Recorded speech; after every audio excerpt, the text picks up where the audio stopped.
Большое спасибо донатерам, которые поддерживают мой канал. Аниме начинается в академии, где мы встречаем главную героиню по имени Аля. Когда она входит в академию, она привлекает всеобщее внимание. Она останавливается, когда ее приветствует парень, он предлагает пообедать вместе.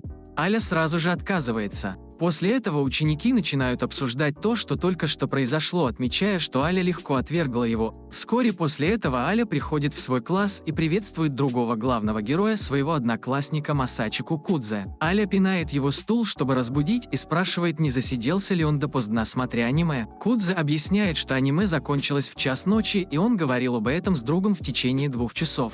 В этот момент Кудзе начинает зевать, заставляя Алю немного говорить по-русски, но когда он спрашивает ее, что она сказала, она просто отвечает, что назвала его жалким, явно чтобы подразнить. По ходу урока Кудзе продолжает зевать, побуждая Алю тыкать в него карандашом. Учитель думает, что он хочет ответить на вопрос, и, не зная ответа, Аля показывает ему неправильный ответ, чтобы смутить его. Затем она повторяет то, что сказала раньше.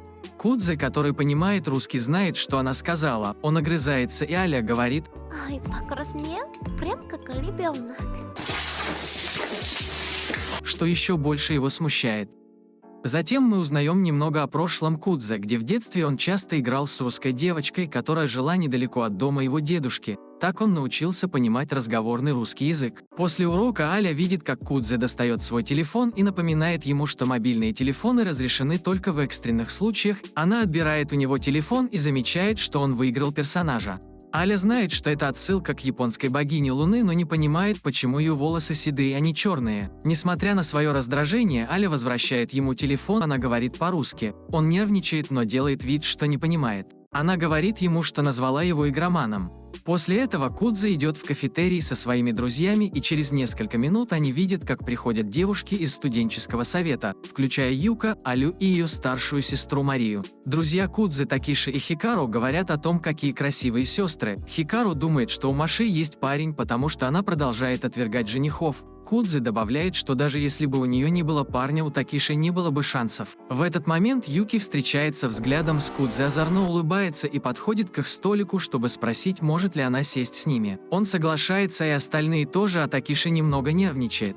Аля тоже садится с ними, и пока Юки ест свой рамен, она начинает говорить с Кудзе. Увидев это, Аля спрашивает, друзья ли они, на что Юки отвечает, что они знают друг друга с детства. Затем Кудзе спрашивает, дружат ли Юки и Аля.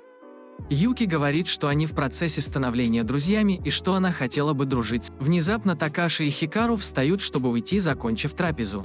Теперь Кудзе остается с Юки и Алей. Юки двигает свой стул ближе к его и спрашивает, подумал ли он о ее предложении присоединиться к студенческому совету. Он отвечает, что ему это не интересно. Юки объясняет, что когда они учились в средней школе, она была президентом, а Кудзе был вице-президентом. Позже они уходят, и Юки прощается, в то время как Аля говорит ему, что она удивлена, что они так хорошо ладят, так как она не думала, что какая-то девушка захочет быть его другом. Он поправляет ее, указывая, что она тоже его друг. Аля немного удивлена, но вскоре признает это. Затем мы видим флешбэк из прошлого Кудзе, где он играл в парке с русской девочкой из своего детства. Перед тем, как продолжить, хочу сказать, что вы можете поддержать мое творчество донатом. Все, кто задонатит любую сумму, будут появляться в начале каждого видео. Ссылку на донат можно найти в описании. Заранее спасибо. Они общались только на русском языке. Когда она прощалась, она наклонилась, чтобы поцеловать его в щеку. В этот момент Кудзе просыпается. Он говорит, что выучил русский язык, потому что хотел говорить с ней, но забыл ее имя. Придя пораньше на урок, он начинает убираться, так как теперь его очередь. Когда она приходит, Кудзе замечает, что она грязная, и она объясняет, что грузовик обрызгал ее по дороге, но у нее есть запасные носки, так что это не проблема. Она спрашивает, не хочет ли он присоединиться к студенческому совету, и он говорит нет. Внезапно она начинает снимать носки прямо там, заставляя Кудзе быстро отвернуться. Аля просит его достать носок из ее шкафчика, так как она сейчас не может пойти. Она просит его надеть его для нее, что его тревожит. Она снова говорит по-русски и, увидев, что он отвлекся, спрашивает, что случилось, и он говорит, что хотел узнать, что она сказала. Аля объясняет, что назвала его трусом, но Кудзе останавливает ее и берет инициативу в свои руки. Когда он заканчивает, его рука случайно касается ее, и от смущения она сильно пинает его. Позже Кудзе просит у нее прощения, которое она принимает, извиняясь за то, что пнула его. Нервно он отступает, говоря, что должен поблагодарить ее за то, что она показала ему что-то драгоценное, понимая, что он, возможно, увидел что-то под ее юбкой. Не в силах взять свои слова обратно, Кудзе кланяется и благодарит ее за то, что она показала ему что-то прекрасное, что приводит Алю в ярость. Она бьет его и начинает оскорблять на русском языке. После этого Аля убегает, и Кудзе гоняется за ней по школе. Затем он встает на колени и предлагает ей банку напитка в качестве примирения. Она слегка улыбается и спрашивает по-русски, хочет ли он глоток. Этот вопрос заставляет его насторожиться, думая, что это может привести к непрямому поцелую, все еще делая вид, что не понимает русский. В новый учебный день Кудзе идет в кладовую, чтобы встретиться с Юки, потому что она попросила его помочь организовать ее.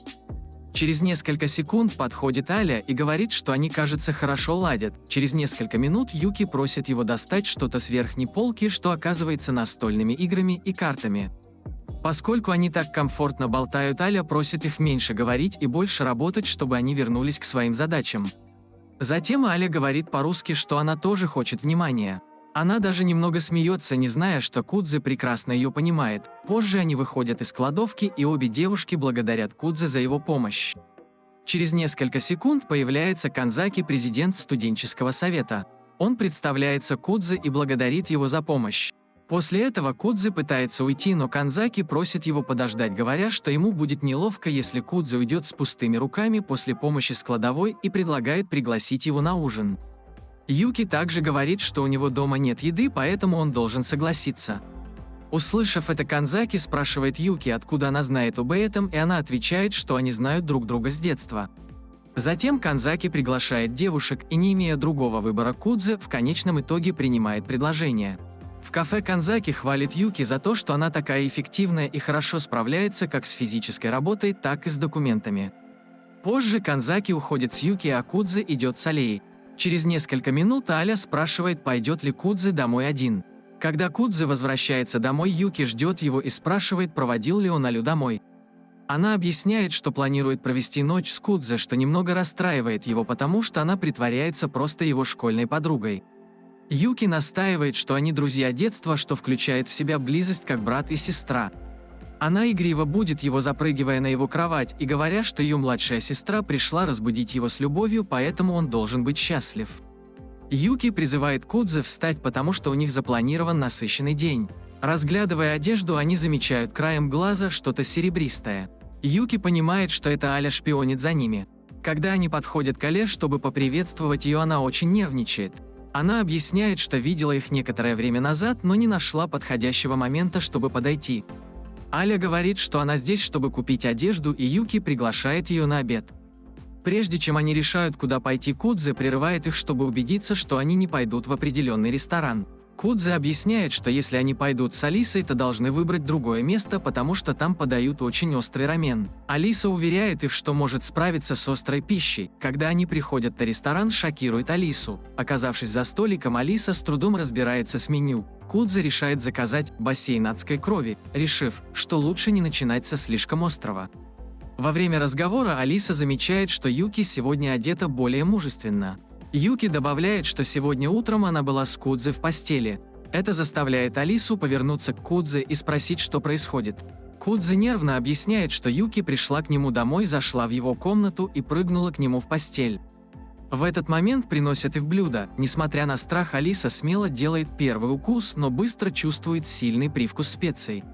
Алиса начинает жаловаться по-русски, выражая свои страдания. Прежде чем Кудзе успевает что-то сказать, Юки спрашивает Алису, что она думает о еде, и Алиса говорит, что она очень вкусная. Позже Кудзе сопровождает Алису в парк, объясняя, что Юки пришлось уйти, чтобы кое-что купить. Мороженое поднимает ей настроение, потому что оно очень вкусное. Алиса спрашивает, есть ли у Кудзе планы, и когда он отвечает, что нет, просит его помочь ей с покупкой одежды. В магазине Алиса спрашивает Кудзе, почему он так добр к ней. Она приходит в ярость, считая, что он недооценивает ее, и решает показать ему, кто здесь главный, заставив его смотреть, как она примеряет одежду. Когда все готово, она не решается открыть занавеску, опасаясь его реакции. Кудзе говорит ей, что наряд выглядит великолепно и подчеркивает ее элегантность и женственность. Алиса сильно краснеет, как и Кудзе. Затем она примеряет смелый наряд, думая, что он ему понравится. Она спрашивает, что он думает о ее сексуальной стороне. Юки говорит, что это очень смело, и Кудзе соглашается с ней. Покраснев, Алиса закрывает занавеску, желая исчезнуть от смущения. Позже в поезде Алиса остается погруженной в свои мысли. Когда они прибывают на станцию, они прощаются. Она также задается вопросом, почему они вышли на одной станции. Мы видим, как Алиса возвращается домой, где ее сестра Маша приветствует ее объятием. Из-за настойчивости Маши Алиса объясняет, что ничего не произошло и что она просто столкнулась с Кудзе и не более того. Это заставляет Машу понять, что проблема в Кудзе, так как Алиса всегда нервничает, когда дело доходит до него. Затем Маша спрашивает, как они стали друзьями. Мы возвращаемся на 6 лет назад в Россию. Тогда школьный учитель Алисы поручил им объединиться в группы и подготовить репортаж о местных магазинах. В группе Алисы они разделили задания по исследованию магазинов. После того, как она посетила магазины и написала отчет, она спросила членов своей группы об их успехах. Один из них извинился за то, что еще не начал. Это раздосадовало Алису. Они прочитали подробный отчет Алисы и посоветовали ей быть проще. В день зачета Алиса не получила награду за лучший доклад. Она поняла, что зря ждала чего-то от других. Прошло время, и наступил первый день занятий в ее нынешней школе. Она замечает, что ее новый однокурсник Кудзе спит. Разбудив его, они официально представляются друг другу.